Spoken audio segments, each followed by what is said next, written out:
pleased to introduce our next speakers, two highly respected experts in the field of education and peace building.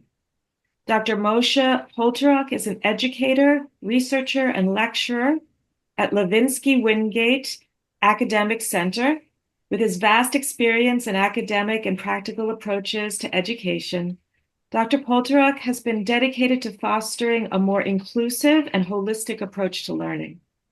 Dr. Haim Vilevi is the head of the Peace Subdepartment at the Institute for Humanities Unified Development, IHUD, a researcher and an author.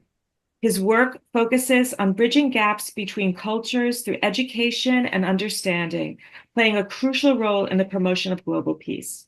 Together, they'll share their perspectives on how an integral approach to education can serve as a powerful catalyst for world peace, with their presentation entitled An Integral Approach to Education as a Catalyst for World Peace. Thank you.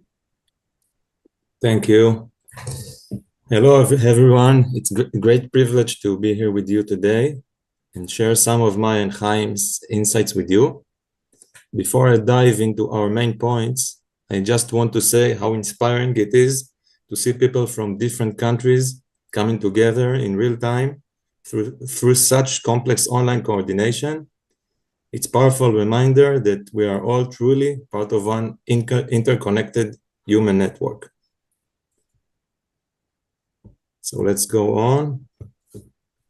Chaim, please put our presentation. So in our presentation, my colleague Haim Vilevi and I will share with you an idea that the integral approach to education can contribute meaningfully to both inner and outer peace within individuals and across societies. Over the next half hour, we will explore an educational perspective inspired by visionary thinkers who imagined a more connected, compassionate, and whole society.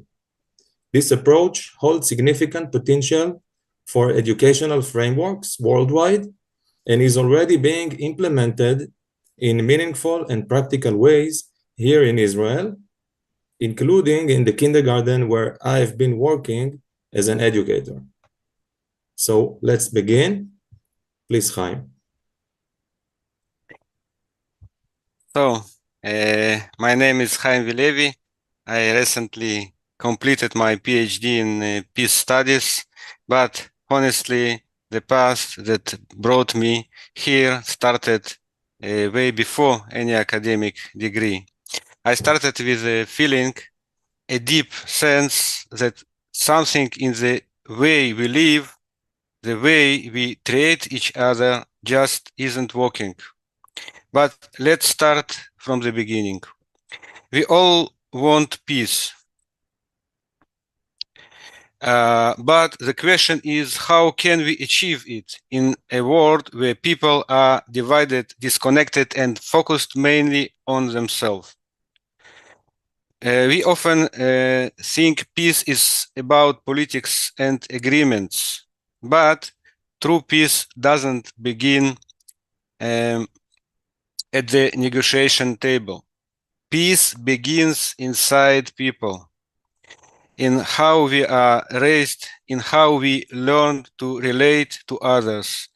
If people remain being educated with selfish and disconnected education point of view, no political deal can ever bring peace. Education is the real battlefield of peace. What is integral education? Integral education is a system based on themselves spiritual and on timeless spiritual and social principles. Its goal is to help people feel connected, responsible for one another, and aware that we are all parts of one human system. It's not about filling minds with facts. It's about growing empathic, caring, and peaceful individuals. Please, Moshe. Yeah, so what are the philosophic foundations of the integral education model?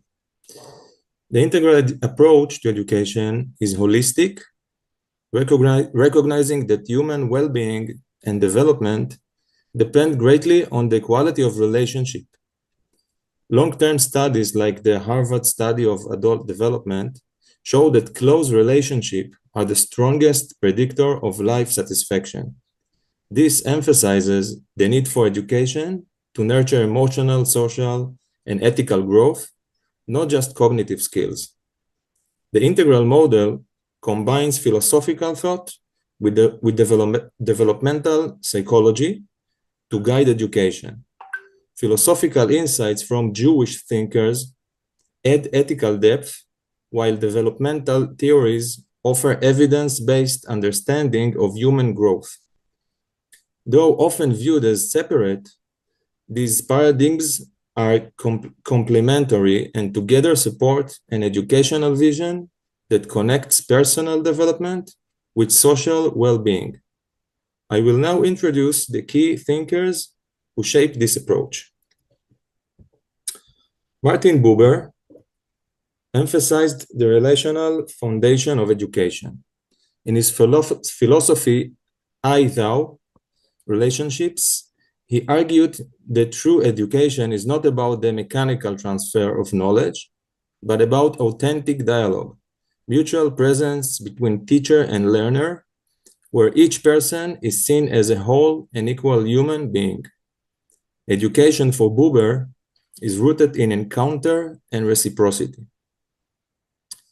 Abraham Joshua Heschel called for a spiritual and ethical awakening within education.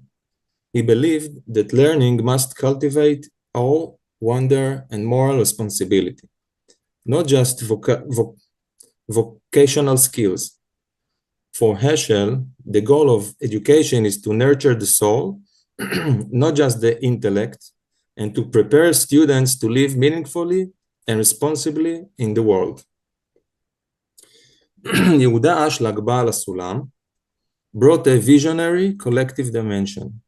As a Kabbalist, he viewed humanity as a single interconnected organism.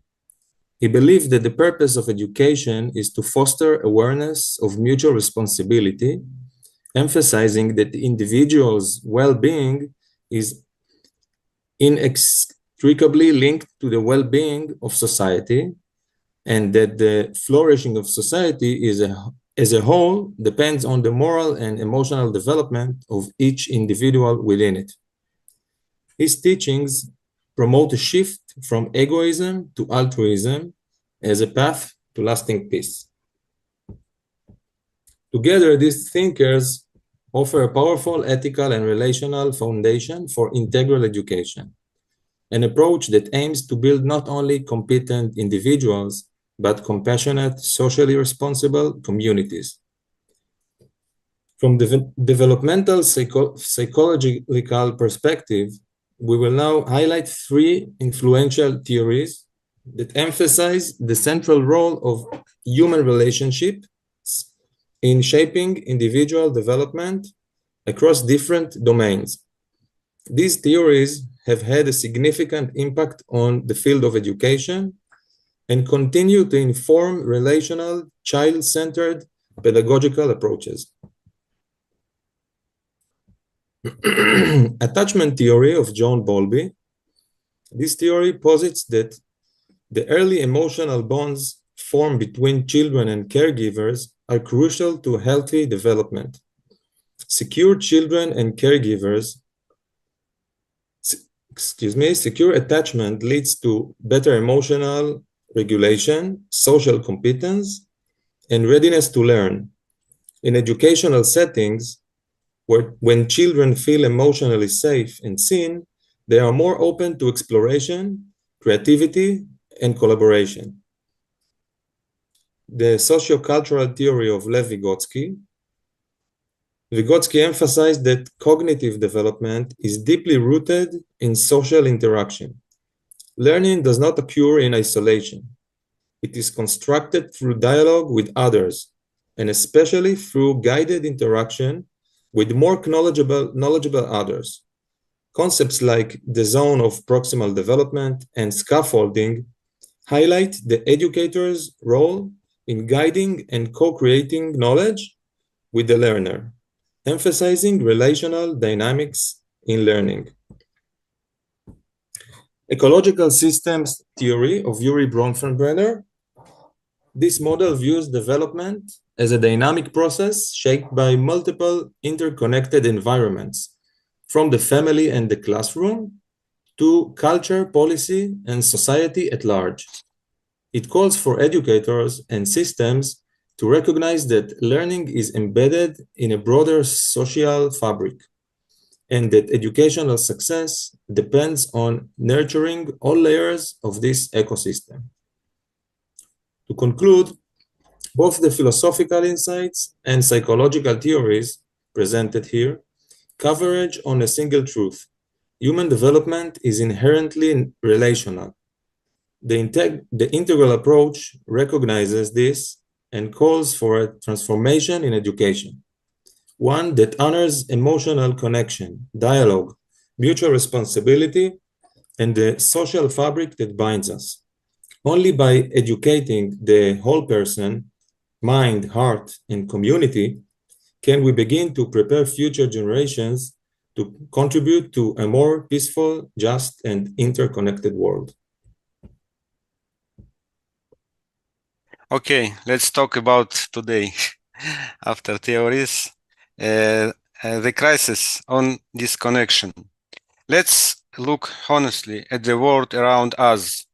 Our modern society suffers from growing egoism, competition, and isolation. Social media often tends to divide us. Politics divides us. Economic system divides us. People feel alone, misunderstood, and often powerless. That is not just a social problem. It is an educational crisis. Integral education addresses this root cause, human disconnection, by teaching people how to reconnect. Core principles of integral education. Integral education is built on 4 core principles. 1. Interconnectedness, understanding that all people and nations are interdependent. 2. Mutual responsibility, learning to care for others, not only for ourselves. Dialogue, practicing active listening and open communication. 4. Lifelong learning, continuously developing ourselves emotionally and socially. These principles are not theoretical. They are tools for creating new relationships in families, schools, communities, and societies. Core values of integral education. Let's summarize the basic principles of the integral approach to education. Interconnectedness and responsibility. Learners are guided to see themselves as part of large human and ecological system where actions have mutual impact. Mutual responsibility and cooperation. Education fosters empathy, altruism, and commitment to the common good over individual gain. Relationships and happiness. Emotional well-being and happiness are rooted in the quality of our relationships. Lifelong learning. Learning is viewed as a continuous process of personal and social growth through life. Dialogue and listening. Open dialogue and deep listening are essential tools in social growth through life. Mutual influence. Educators and students shape each other's development through ongoing relational dynamics, equality, and reciprocity. Every learner is seen as an equal and valuable contributor as respectful and reciprocal exchange. Thank you, Chaim. So after outlining the core principles, I will now present several practical applications that demonstrate how the integral approach is implemented in educational settings based on my experience as a kindergarten educator leading this approach over the past 10 years, also in schools. The group as a laboratory. The group of children serves a laboratory for social learning processes, where through reflective practices, participants discuss success, challenges, learning strategies, coping strategies, and the social relationships that shape the group's social norms.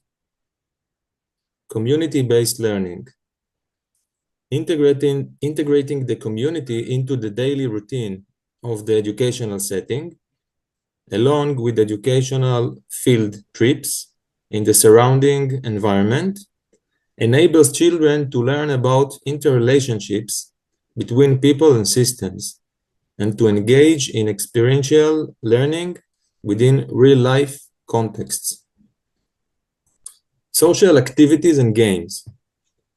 Social activities and games, followed by reflective dialogue among participants, help shape collaborative skills, shared norms, and a deeper understanding of interdependent relationships.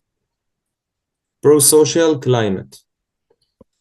Pro-social climate fostering a social emotional climate that emphasizes values such as generosity, consideration, inclusion, cooperation, and mutual responsibility, rather than individualistic competition, contribute significantly to children's well-being. Social skills education. Educators' emphasis on social relationships within the children's group, both in everyday situations and during conflicts between children, alongside the implementation of a structured program for developing social skills, contributes not only to children's emotional well-being, but also to the development of essential social competencies. Please, Chaim. Yes, how integral education changes people. So how does this actually work? It is simple and practical. Integral education changes people through 1. Cycle discussions, round tables, as we know, a safe space to talk, listen, and learn from each other. 2. Listening without judgment, hearing other people's voices. 3. Learning empathy, putting ourselves in another person's place. And 4. Daily personal development, constant reflection and growth. What can we do today? Now, the most important part. What can we do already today? You don't need to wait for governments or big institutions. You can start today. Create small discussion groups at home, at work, in your community. Practice empathy. Really listen to people you disagree with. Support social initiatives that build bridges between people. Teach children responsibility, not just for themselves, but for others. Share positive, unifying content. Not hate, not fear. You can start today, right now. How integral education heals society? What happens when this approach is applied? Integral education reduces tensions in society, teaches people how to communicate and cooperate, builds a sense of belonging, creates a culture of inclusion where no one is left behind. This is not a dream. It's already happening in many communities around the world. How to achieve peace through integral education? There is a clear roadmap. Change our perception of reality. See that we are all interconnected. Develop empathy. Understand and feel others' pain and joy. 3. Encourage personal growth.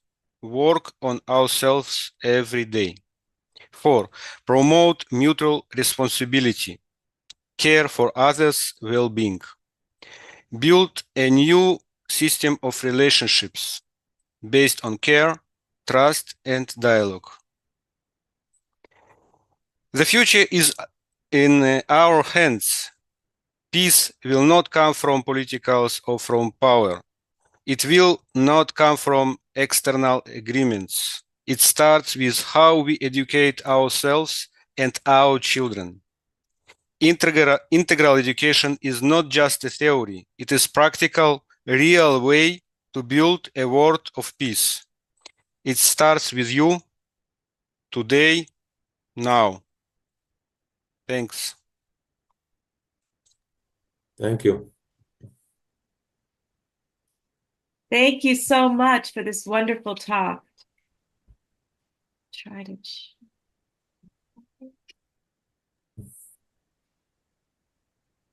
There we go. So we have time for questions. So you can either raise your hand virtually on Zoom or write a question into the chat, either here on Zoom or on YouTube.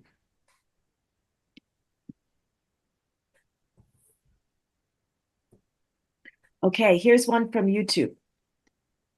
How do you see the principles of interconnectedness and mutual responsibility playing out or not playing out in your local educational systems or communities? Yeah, I can answer that. So I'm familiar with the educational system in Israel. Despite numerous initiatives, the Israeli education system is still largely characterized by traditional teacher-centered approach, where knowledge is transmitted from teacher to child. While there are some private frameworks that strive to promote alternative values and teaching methods, they remain the exception rather than the rule. As someone who trains early childhood educators as a teacher education college, my vision is to make the principles of the integral approach to education, referred to in Israel as the dialogical social approach, accessible to educators and educational settings across the country. I hope that over time we can begin to integrate these principles more broadly into public education system, fostering a culture of interconnectedness and mutual responsibility as central values in both pedagogy and practice.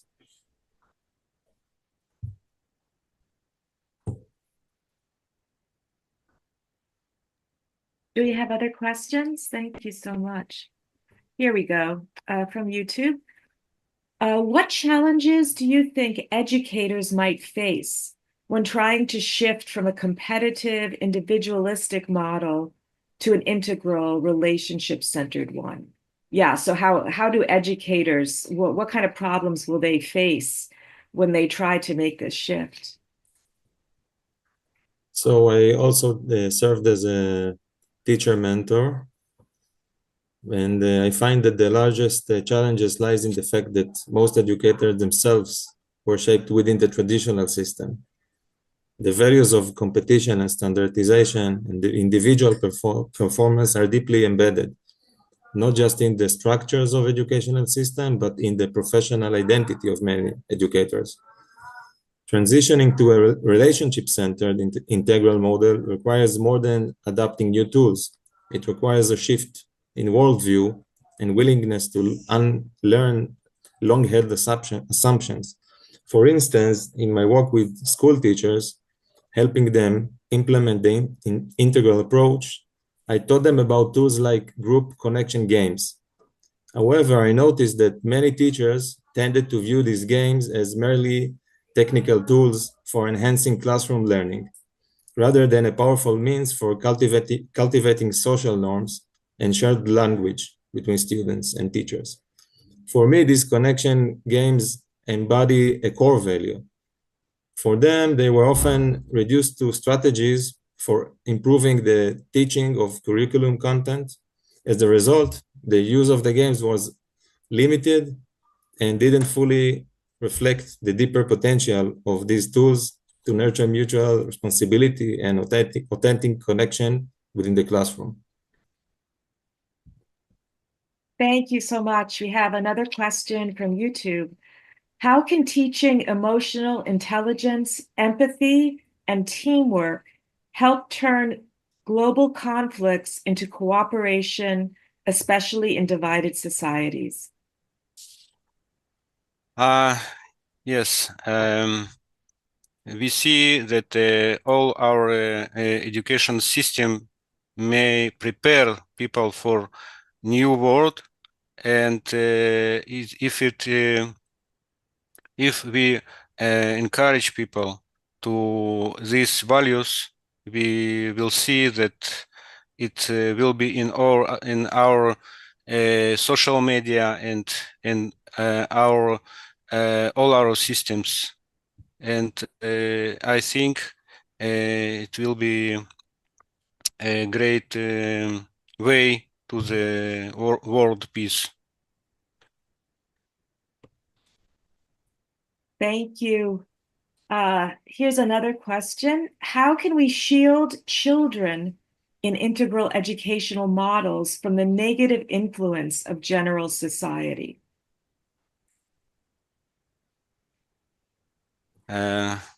I think it's for you, Moshe. Yeah. Try to answer. Our perception is, you from one hand, you give the foundation to each individual child, and from the other hand, you have to educate the whole society. But we believe that the children, by doing this kind of activities that I mentioned, like the games and the activities in which they reflect on the processes that they go through, they're not just educated to always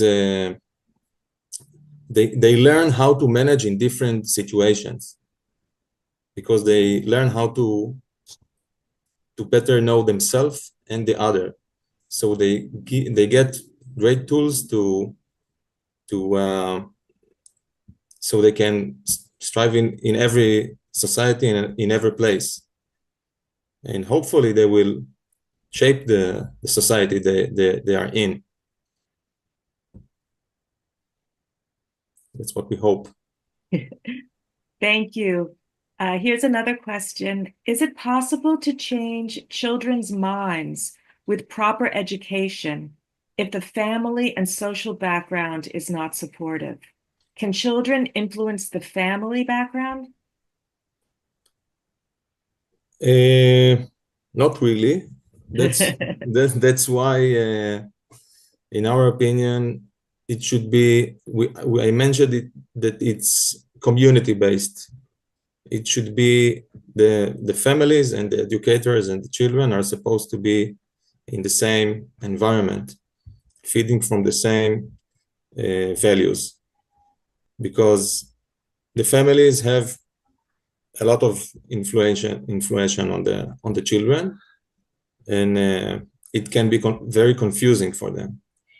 So we have to work with the families as well. Here's a practical question from YouTube. How are you going to train teachers for this model?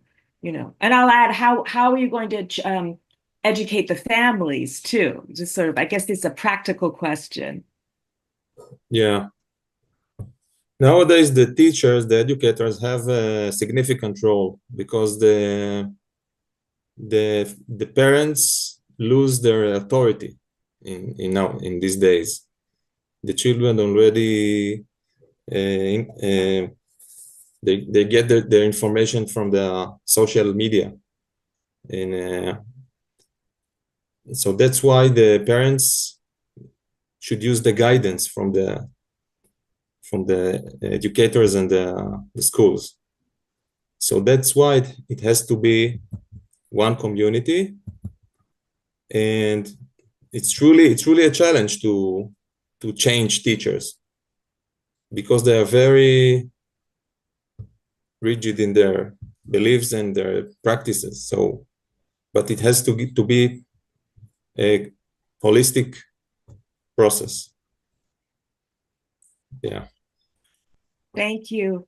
We have another question for Moshe. Are any restrictions needed for children in receiving information about negative events in society, like wars and terrorism, etc.?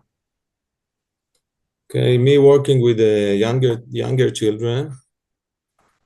So yeah, and there's a lot of tensions and conflicts in Israel, especially.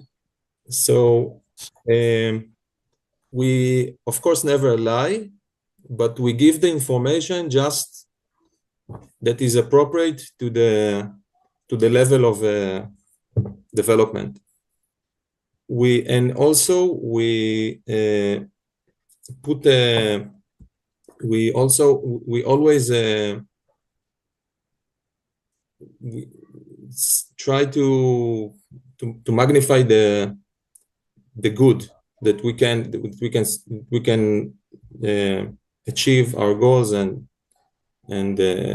everything will be okay. We put on the positive side. Thank you. We have another question. How can integrating with IHUD help fellow educators and visionaries like myself to refine and develop ideas, curricula, etc., with the goal of establishing integral education centers in our respective areas? Okay, I think it's a purpose of our institute to grow these ideas, these values, to make it easily for perception, and to encourage people in this idea. And we think our values and our meaning gives people more information, more understanding of our interconnected world, and we this allow for all us to grow and to receive our peace that we all want. Thank you. Thank you. This question is from Olga. It turns out that education and upbringing merge into one process, and the main thing is not academic knowledge, but skills and abilities in human relationships. That's right. And that's why we believe in collaborative learning, because in such a process, they learn a lot of competencies, not only academic, but also social, emotional, and they learn how to learn and how to cooperate. This regarding the children in not the upbringing, but the children in the kindergarten and so on. Thank you. Thank you. How can we widely spread integral education principles to help others make large-scale changes? How can we spread it more widely? I think we talked about this in our presentation. We need to organize roundtables within communities. We need to talk about this in mass media. We need to spread our ideas through the books, through the internet, through all in all way that we may. And I think people today need it, and people today want it, and it will be a great challenge for us to do this work.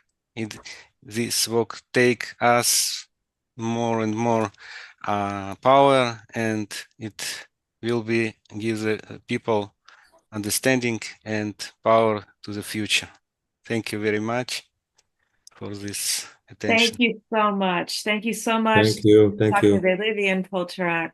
If you have any further questions, you can submit them in the chat and we will make sure that they go to the speaker.